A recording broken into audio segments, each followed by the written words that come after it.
Over 300,000 Venezuelan immigrants could lose their legal status, and fast. The Trump administration just asked the Supreme Court to kill TPS. But this is more than immigration. It's part of a bigger power play.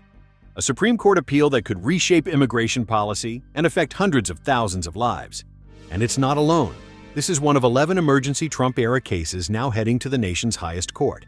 TPS, or Temporary Protected Status, offers humanitarian relief to migrants from nations in crisis.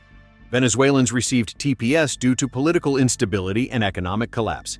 But earlier this year, that protection came under fire. Homeland Security Secretary Kristi Noem, appointed under Trump's second term, moved to revoke TPS for Venezuelans.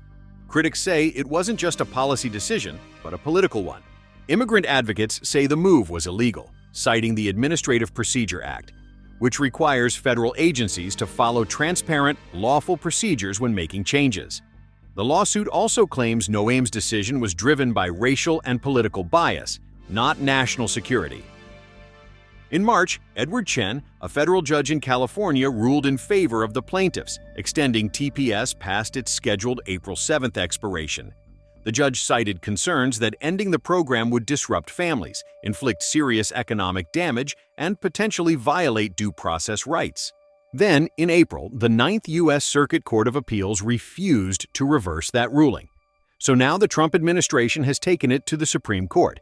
The administration argues that maintaining TPS interferes with executive control over immigration and foreign policy. Solicitor General D. John Sauer stated that the decision to grant or end TPS lies within the executive branch's authority. But here's the twist. This isn't the only Trump-era case the justices are hearing. The TPS case is now one of 11 emergency appeals, including attempts to fire members of independent federal agencies, ban transgender people from military service, and remove immigrants under the Alien Enemies Act. If the Supreme Court rules with Trump and Noem, over 300,000 Venezuelan TPS holders could face immediate deportation, many of them longtime residents with jobs, families, and deep community ties.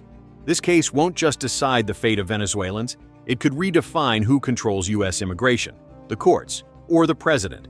The ruling could set precedent for how far executive power goes on issues that affect millions of lives. So, should courts be able to block presidential decisions on immigration? Or does the executive branch need full control in times of crisis? Drop your thoughts in the comments. Like, subscribe, and share this if you care about legal rights, immigration, or the balance of power in America.